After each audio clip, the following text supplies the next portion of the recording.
Paro, parito de camioneros, el espía Iván Duque y las muñecas de la mafia. Esto y más hoy en nuestro resumen de las casi noticias de la semana. Bienvenidos a Sin Impostores, el único medio de noticias amañadas que la Flip no va a salir a defender. Por eso me tengo que esconder detrás de estas gafas negras. Antes de comenzar, si en algún momento le gustó el video, pues dele like. Si le gustó mucho, compártalo. Y si no le gustó nada, pues vaya y vea los otros videos del canal para convencerse de que somos bien malos. Y en noticias solo optas para el facherío, vamos con la historia del reciente paro camionero. El gobierno de Gustavo Mefistófeles Petro decidió acabar con un subsidio regresivo, que es el único subsidio legítimo porque los subsidios que le dan a los pobres pues promueven la vagancia y a las FARC. El ministro de Hacienda y aliado de la primera línea, Ricardo Bonilla, justificó esta subida explicando que el Fondo de Estabilización de Precios de los Combustibles está en rojo y no es viable mantenerlo congelado por más tiempo. Una falsedad que cualquier economista bueno y de cualquier institución independiente podría contradecir con facilidad. El déficit del Fondo de Estabilización del Precio de los Combustibles fue de 36 billones de pesos en el 2022. Y ahora la segunda parte del aumento del precio de la CPM, que ha sido también una medida muy responsable desde el punto de vista fiscal. Entonces yo quisiera dar ese mensaje de ese compromiso tan importante que ha mostrado el gobierno. Eso es muy útil porque la situación fiscal no es fácil e indudablemente es importante que se den señales en la dirección correcta en este sentido. Para los ignorantes que se colaron en este video, el Fondo de Estabilización de Precios de los Combustibles es un mecanismo que el gobierno usa para mantener estable el precio de los combustibles y no suban ni bajen bruscamente. Este fondo empezó a acumular deuda en el gobierno de Duque, la cual él, muy inteligentemente, decidió no pagar, ya que como no hay reelección, pues mejor que ese problema lo resuelva el próximo presidente. Por eso se aplazó por tanto tiempo eso, pero hay un momento en que es absolutamente necesario hacerlo y hacerlo con responsabilidad, con gradualidad, pero que sí hay que aumentar esto para ponerlo en los niveles de los precios internacionales, porque de lo contrario la diferencia la pagamos los contribuyentes y toda la plata que salga de ahí para beneficiar a unos particulares termina perdiéndose en otros sectores como salud, como educación, en fin. El tema de la inflación preocupó mucho a la gente, aunque el ministro aseguró que el impacto iba a ser pequeño. Por ejemplo, que solo aumentaría 0.3% la canasta familiar y la inflación se mantendría alrededor de 5.5% este año. Otra falsedad que fue fácil de desmontar por cualquiera que supiera sumar y restar. Realmente, si nosotros hacemos una regla de tres muy sencilla, la puede hacer cualquier ama de casa en su casa, cualquier padre de familia. Supongamos que hay una tractomula que va a transportar 34 toneladas de arroz desde el Tolima hasta Medellín. Esa tractomula se gasta 150 galones de ACPM. Si subimos 1.904 pesos, 2.000 pesos en tonelada, nos da más o menos 300.000 pesos esa alza. Dividimos esos 300.000 pesos entre los 34.000 kilos o 68.000 libras que transporta la tractomula y nos da aproximadamente 5 pesos en libra.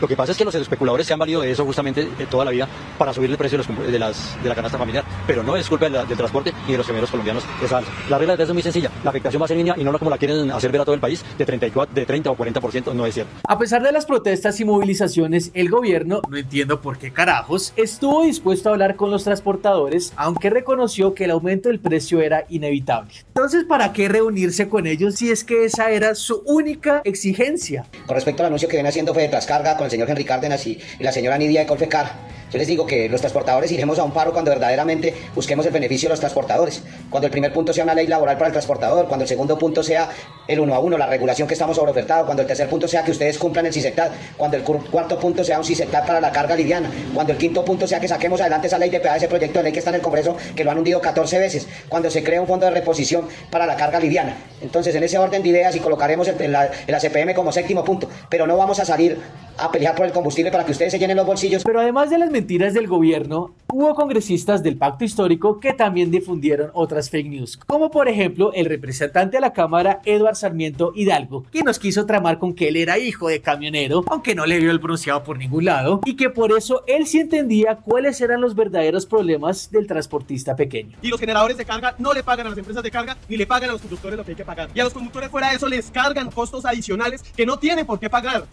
Les cobran cuotas de carga, de descargue, les cobran turnos, les cobran relojes. Y si quieren que les diga por qué les estoy diciendo esto? Es que esto no me lo estoy inventando ni me lo contaron. Es que mi papá es conductor. Otro senador mentirosín, como de costumbre, fue Wilson Arias, que siempre se pone al lado del abusivo trabajador asalariado y nunca el sacrificado empresario millonario.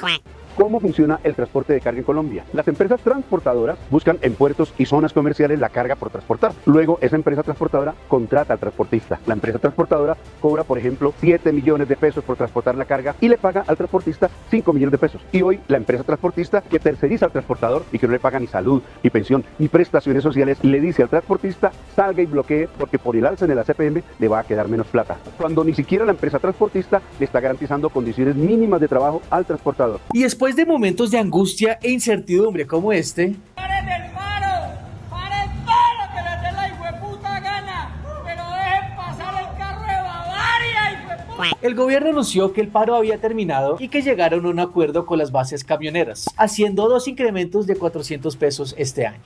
¿Perdón? ¿Llegar a un acuerdo con los que paran? ¿Y en dónde me dejaron la represión y los desaparecidos y los tuertos? ¿Y les más qué? ¿Banqueado y cobrando? ¿Qué paro tan chimbo fue ese? Entonces, Petro resolvió lo del paro en menos de 3 días, uff. Y aunque me cuesta reconocerlo, creo que también resolverá ese problema del hueco fiscal. Porque si algo ha demostrado este presidente es que es un experto tapando huecos. Y en otras noticias, en una locución presidencial, Petro se disfrazó de vendedor de Catronics y nos habló sobre temas tecnológicos. La DIPOL compró en efectivo por 11 millones de dólares a una empresa israelí un software para espiar celulares en medio del estallido social y antes de las campañas. Como pudimos ver, Petro aseguró que durante el gobierno de Duque, la Dirección de Inteligencia Policial compró un programa que permite espiar teléfonos y agregó que no se sabe dónde está ni quién lo está usando. O sea, Duque hizo bien su trabajo porque gran parte del éxito de un espía es que no sepan que él está espiando. Pegasus es un virus que puede acceder a toda la información en el teléfono de la víctima, llamadas, fotos, correos e incluso puede activar el micrófono y la cámara sin que uno se dé cuenta. Ojalá no hagan eso conmigo porque sería muy vergonzoso que vieran las caras que hago cuando veo videos como este. Son amores, amores que matan, pum, pum, pum.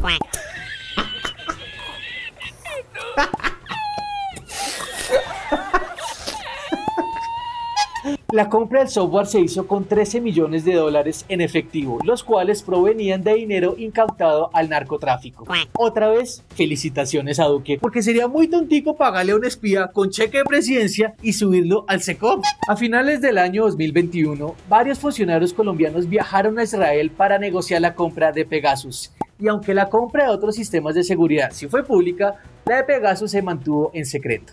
¿Qué más puedo hacer sino aplaudir a Iván Duque y su excelente gestión como jefe de espías? La fiscalía está investigando dónde está Pegasus y quién lo controla, ya que no hay documentos oficiales sobre su uso, recordándonos a casos pasados de espionaje ilegal en el país. Ilegal o no, entre más días pasen sin descubrir dónde está el software, mayor mi admiración por MI6 Duke. Mi conclusión es sacar un refrito, un cuento chimbo para tratar de distraer sobre los verdaderos problemas del país, sobre un paro que en este momento el gobierno no ha podido controlar, tratar de desviar la atención sobre otros temas que ya fueron revaluados, que ya además fueron investigados, que ya se llegó a la conclusión de que el tal Pegasus no existe, por lo menos en nuestro país, y esto es un poco alimentado por personas cercanas al presidente que le venden esos cuentazos. Y en otras noticias nacionales, falleció el excandidato presidencial Rodolfo Hernández, a quien recordaremos, entre otras cosas, por ser un poeta, a la prostitutas no las manosea y Cero Hinardo está más manoseado que ellas, por consentir a sus contradictores, por su compañerismo y trabajo en equipo.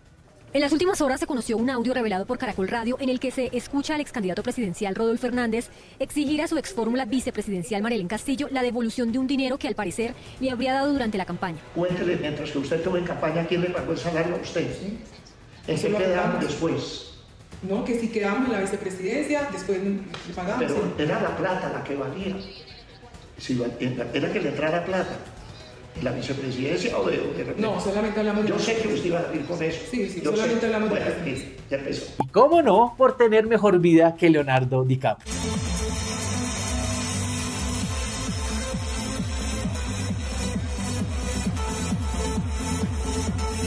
Lamentablemente, esta triste noticia se empeora con otra triste noticia. En una extraña coincidencia, el perro de Rodolfo Hernández, llamado Narco José, falleció horas después de la muerte del ingeniero. Descansa en paz, mi querido Narco José, y de todo corazón te lo digo, lamento mucho que no te vayas a ver con tu dueño en el más allá.